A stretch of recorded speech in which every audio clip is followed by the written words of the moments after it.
Hi and welcome to Shamba ja Lemayian.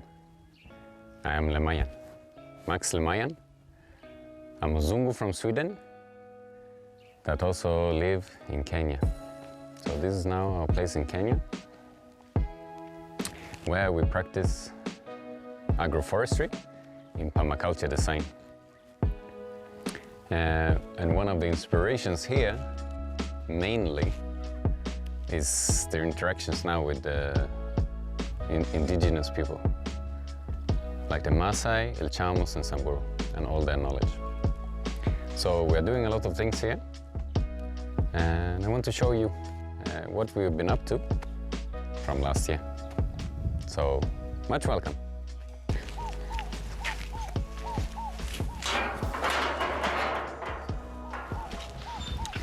So, we started this place, our farm, 2017. We started to do some development. And most of the development is beyond that fence.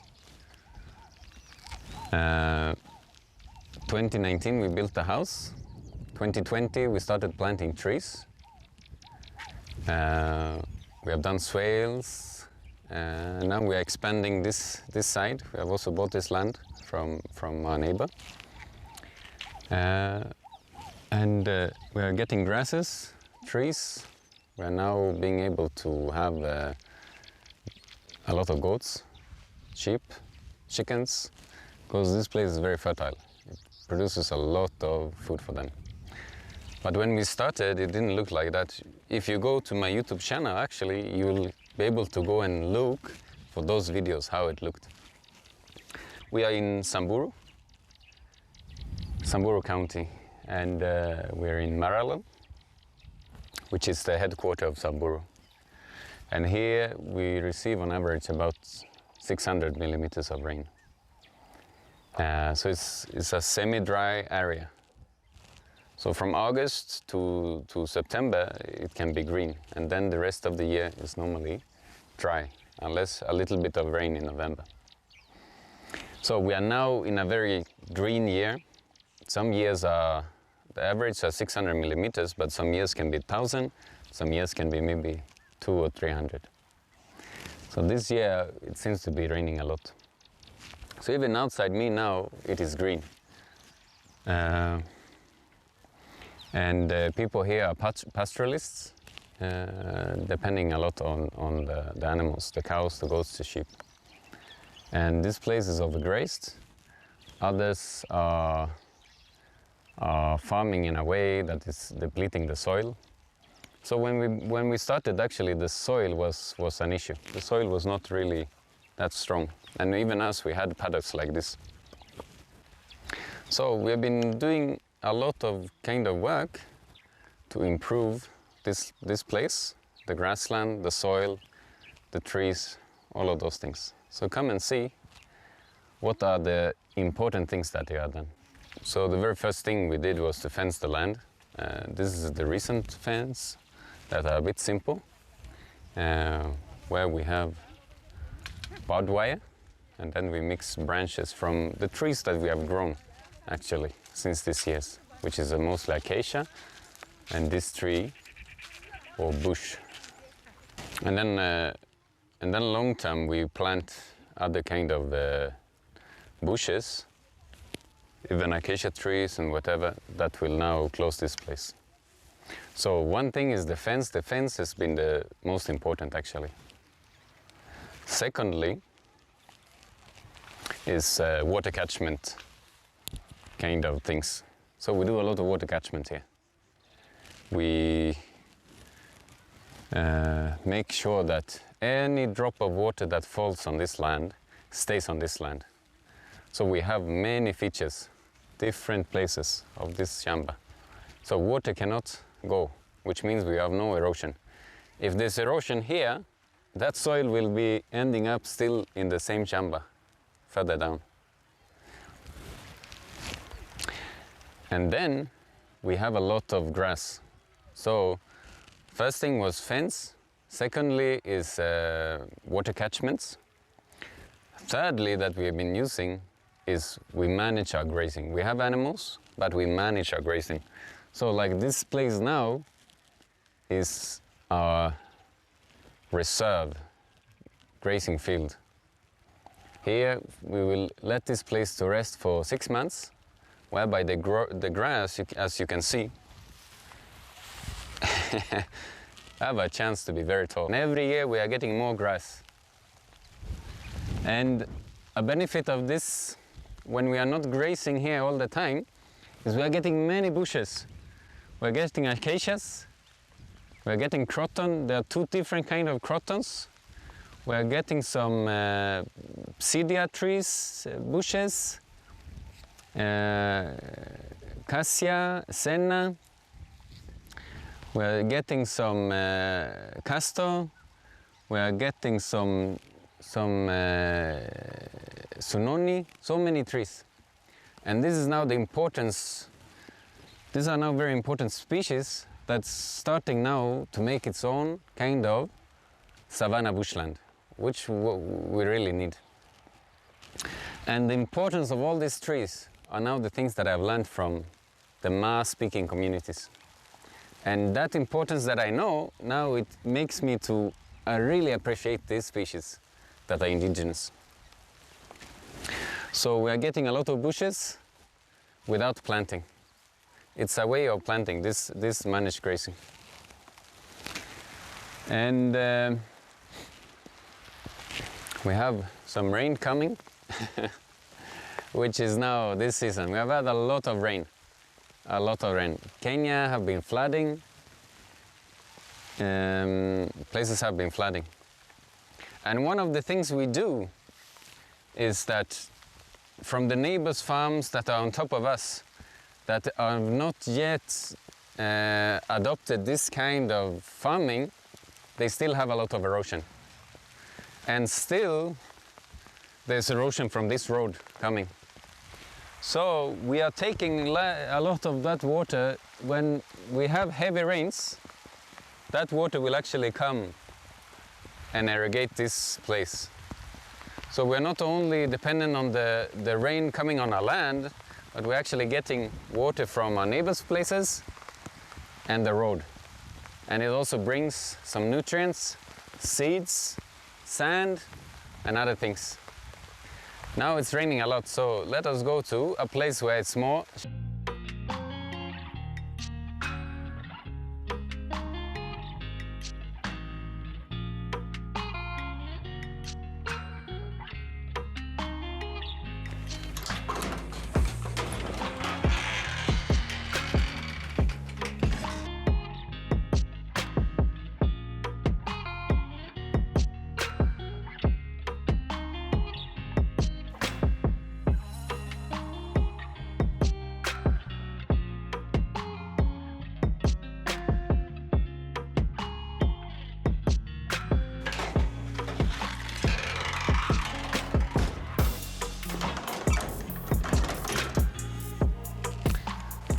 So in Sweden we have a saying, there is no bad weather, there is only bad clothes.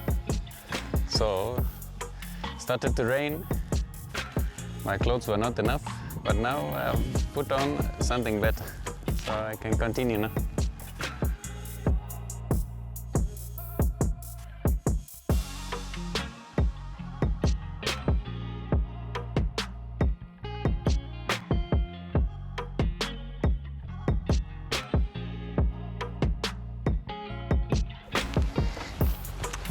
So now we are getting an opportunity from the water from the road, and then again on the land that we are grazing, we are bringing those 2 resources in this place.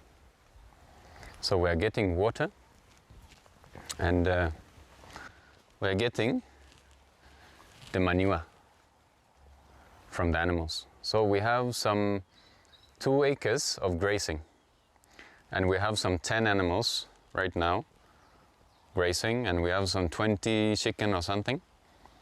And this manure, we can now improve this soil to be going from the red soil to the black soil. And the moment it has the black soil, it can hold other kind of species that are more needed, that are more feed needed, even like this banana, you see? And then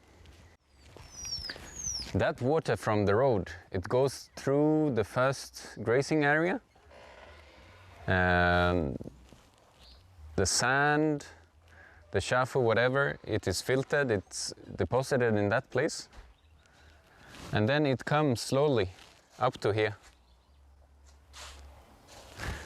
In this place.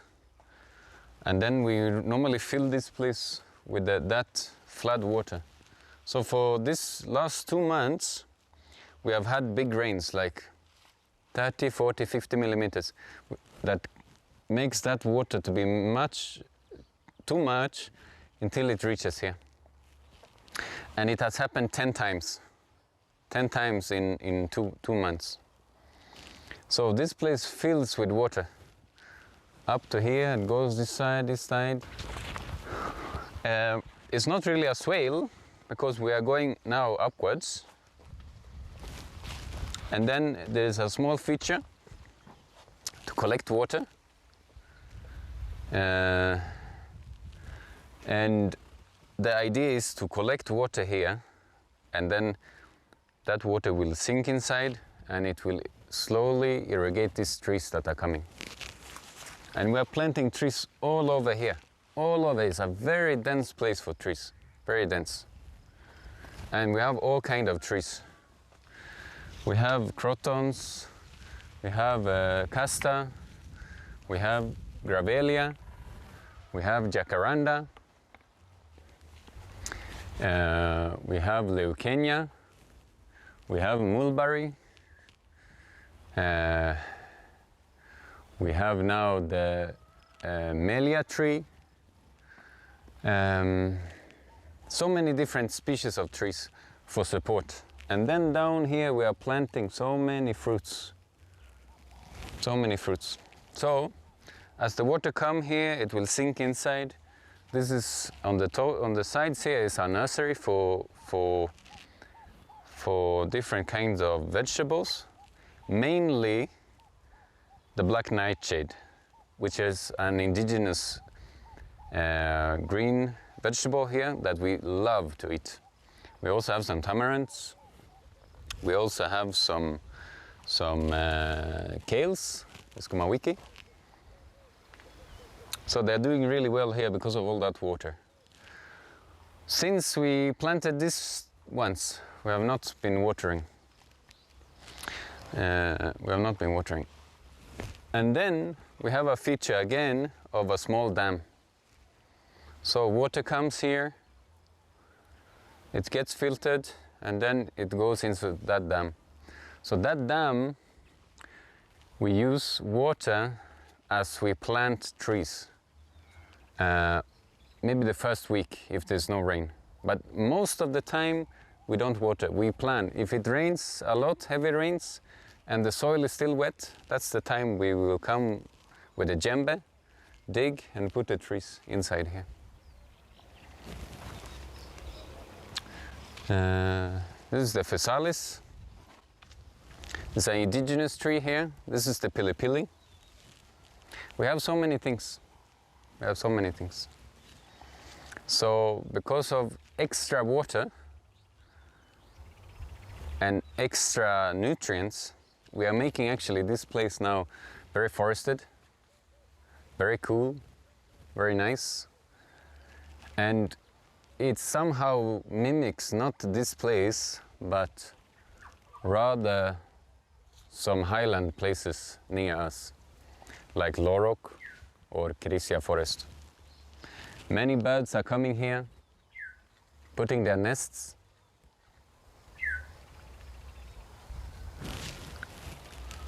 They come here, they are taking seeds from far, they drop it here, so we're even finding some trees that we did not plant, but are very interesting for us. So at the moment we are planting a lot of trees. We have mango that we are planting.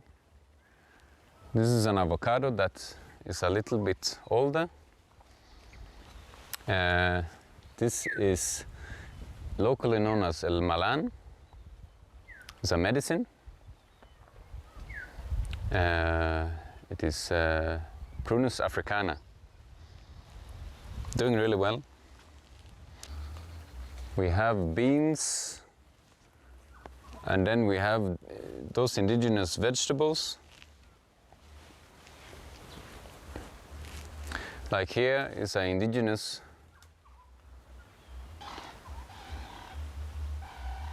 So we found it somewhere, we just transplanted here where we wanted to grow.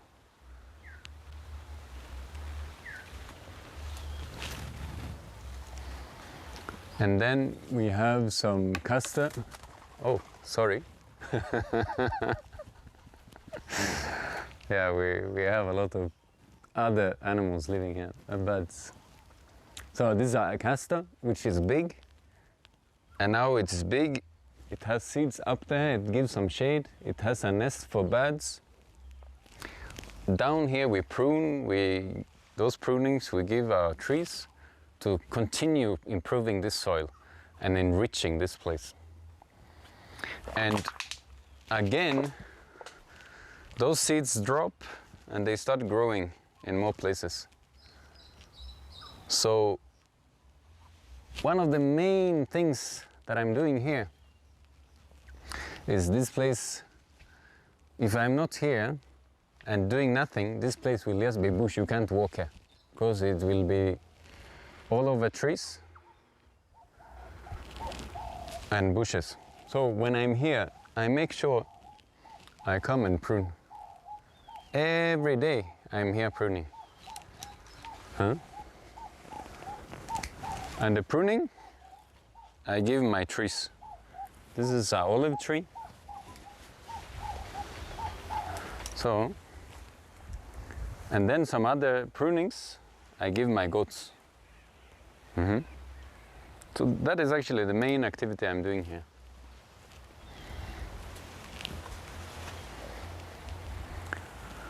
So many indigenous trees, many fruit trees. This is a mulberry. We have avocados, mango, citruses, oranges that we are planting.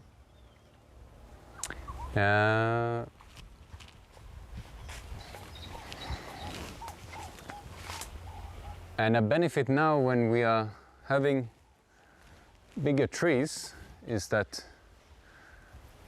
we can have passion fruits growing without being in need of building trellises for them. Even here is a tree. Actually, the main fruit here are two. Passions are doing really, really well. And then there's another one. The passion is doing well here in the dense place with a lot of trees. Then there's another one doing well where there's more sunlight.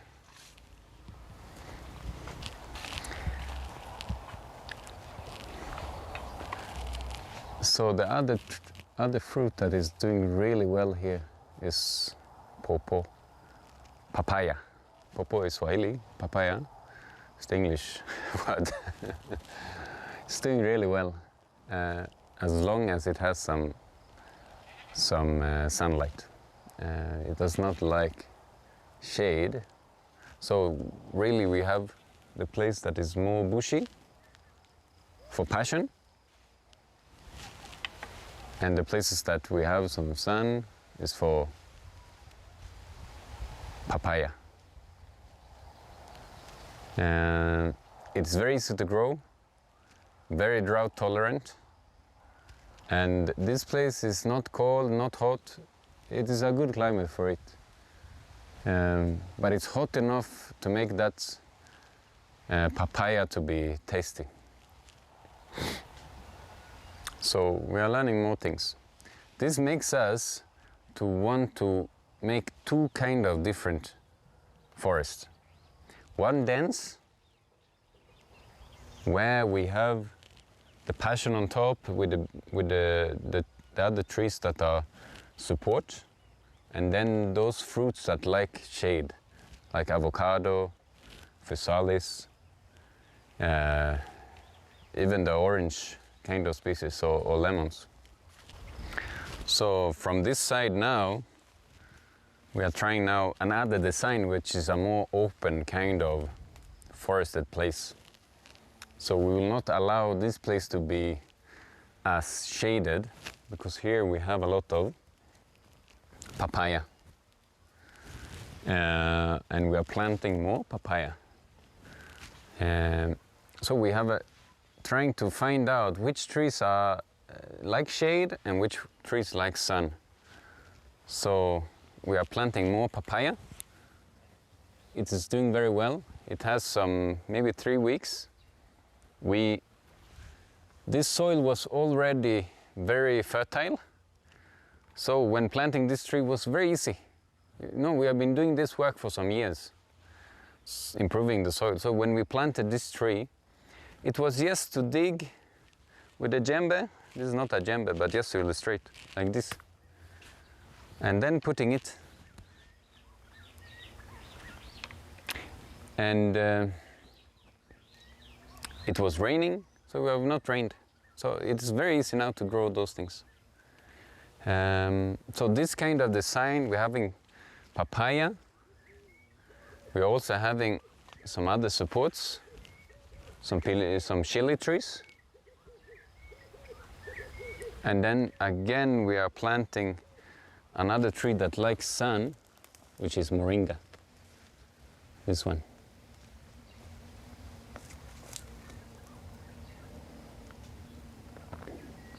And then we have some support of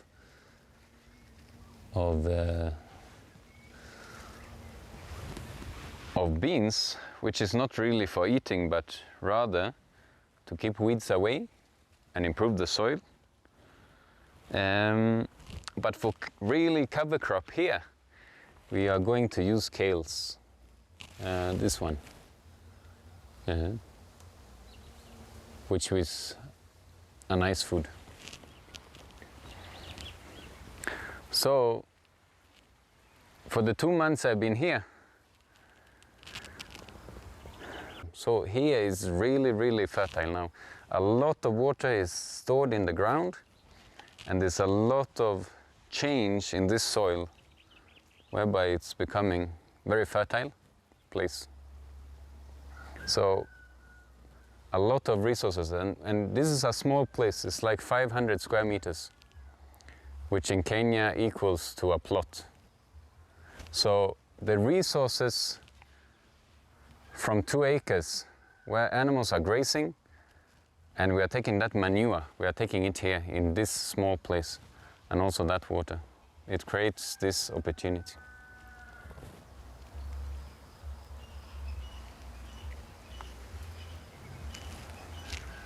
So, yeah.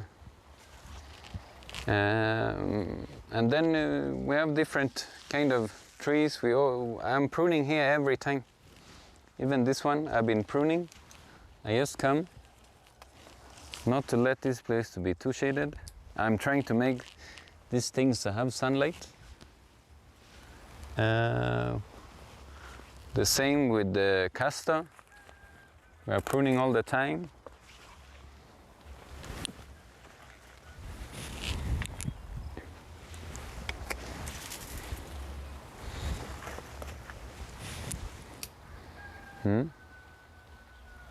These trees we are pruning to improve this soil here, keeping weeds away, keeping the moisture in the ground, and those eventually those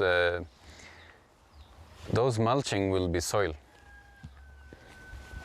But there are other trees that when we prune, we prefer doing other things with. And one of them is sanetoi. So if I prune this one,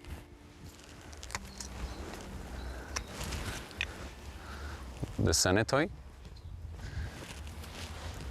and then sometimes I like pruning the mulberry.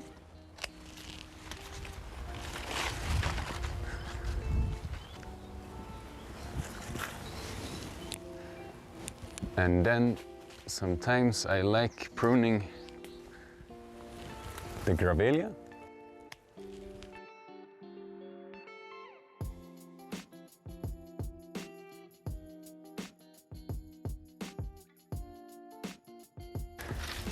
And then sometimes I like pruning the Melia.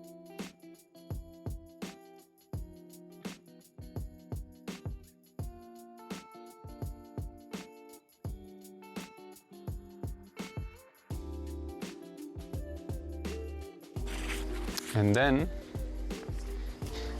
we also have the Leucaena.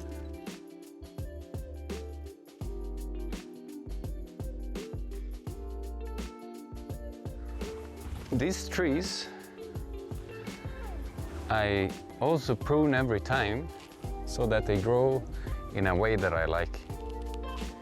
But they are more valuable for me for something else than mulching. So come and see what I do.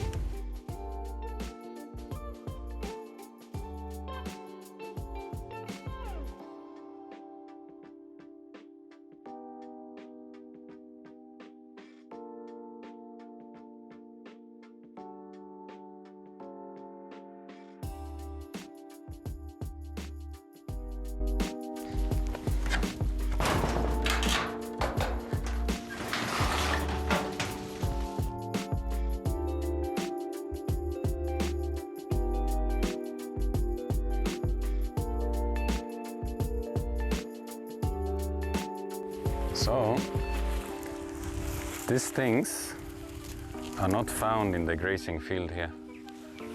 These trees are very much liked by the goats. So in a way, providing these things back, you see, up here you can see my forest. And the manure from this are the one making it possible to have a dense forest like that. And for those trees to thrive. That produce is coming back to them. In this area, for the goats, they are enjoying the grass. They're enjoying these acacia trees. And they're enjoying all kinds of small bushes. But these ones really helps them in a different way. What we know with the Melia, we believe it is helpful not to have a lot of worms in the stomach. What we know of the mulberry, it is helpful for milk production. What we know of the Gravelia species is that it can bring some minerals that they need. Again, the Sespania is another mineralization, and it's also good for milk production. So this way we make sure we maintain these ones to be healthy. And sometimes they also eat these seeds.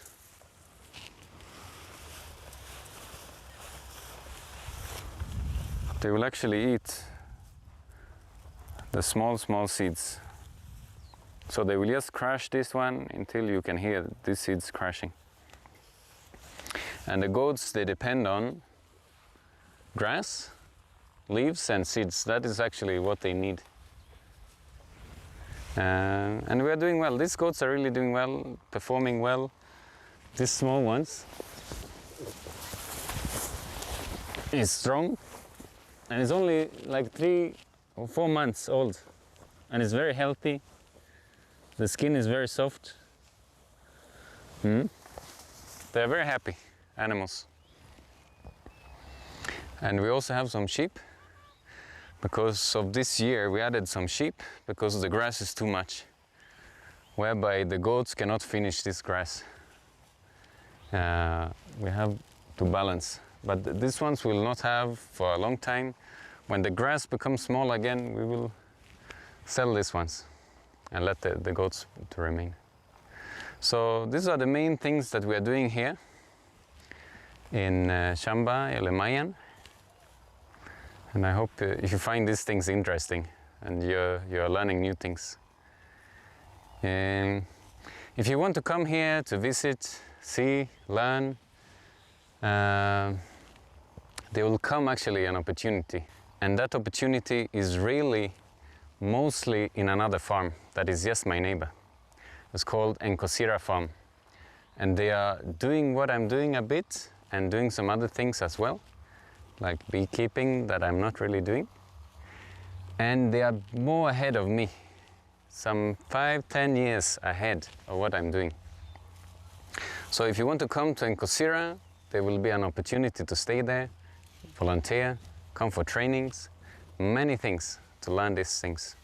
And as you are in that place, you are so welcome to also come to this place to see and learn. So I really hope you learn something new.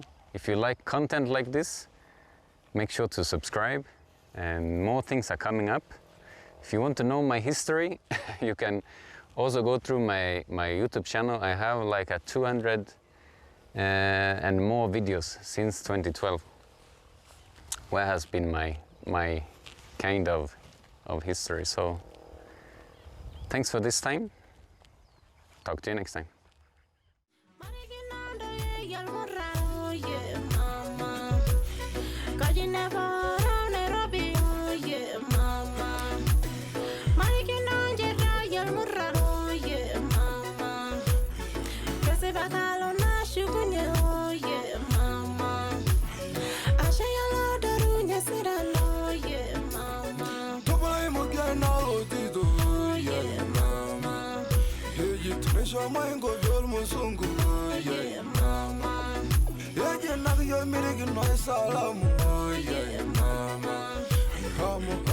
Shamba,